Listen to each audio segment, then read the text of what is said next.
માસૂમ બાળકો સહિત 27 લોકો હોમાયા।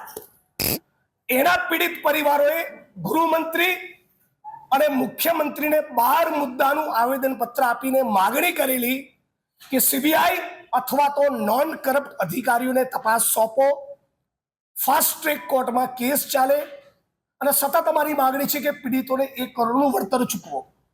આ જ પ્રમાણેની માગણી મોરબીના પીડિતોની, તક્ષશિલાના પીડિતોની અને હરણી કાંડના પીડિતોની છે।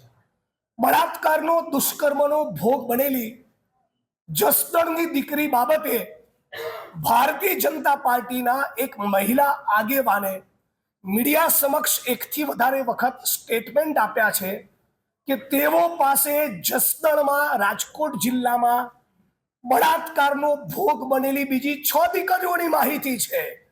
તો ગુજરાતમાં ભારતીય જનતા પાર્ટીના આગેવાનો, નેતાઓ દ્વારા શા માટે દીકરીઓ પર બળાત્કાર થાય છે અને ભાજપના ભ્રષ્ટ નેતાઓ અને એમના ચહિતા અધિકારીઓની મિલીભગતના કારણે અમદાવાદની શ્રેય હોસ્પિટલ, ભરૂચની એક હોસ્પિટલમાં લાગેલી આગ, રાજકોટનું ટીઆરપી ગેમિંગ ઝોન, મોરબી કાંડ, તક્ષશિલા, હરણી કાંડ, આ બધા કાંડોમાં થઈ 240થી વધારે લોકો હોમાયા।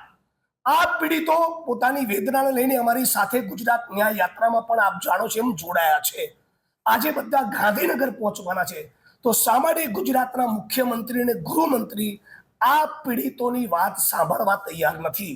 જો તમે તમારા મનગમતા વિષયમાં વિધાનસભાની કાર્યવાહી લાઈવ કરવા માંગતા હો તો મારી માગણી હતી કે જસદણની પીડિતા સાથે શું બન્યું, બીજી જે 6 દીકરીઓ પર બળાત્કારની વાત ભાજપના જ મહિલા નેતા કરી રહ્યા છે એ, અને અગ્નિકાંડના, મોરબીના, તક્ષશિલાના, હરણી કાંડના પીડિતોની વ્યથા, એ મુદ્દે રાજ્યની સરકારે શું કર્યું અને શું કરવા માંગે છે અને શા માટે પ્રમાણિક અધિકારીઓ કે સીબીઆઈને તપાસ નથી સોંપતા, એ મુદ્દે પણ આવો ડિબેટ કરીએ અને એને પણ લાઈવ કરવી જોઈએ, આવી મારી માગણી હતી। અને એ મુદ્દે માનનીય સ્પીકર સાહેબે મને ગૃહમાંથી બહાર નીકળી જવા કહેલું છે અને એના માટે હું અત્યારે વોકઆઉટ કરીને બહાર આવેલો છું, એમના આદેશના પગલે બહાર આવેલો છું।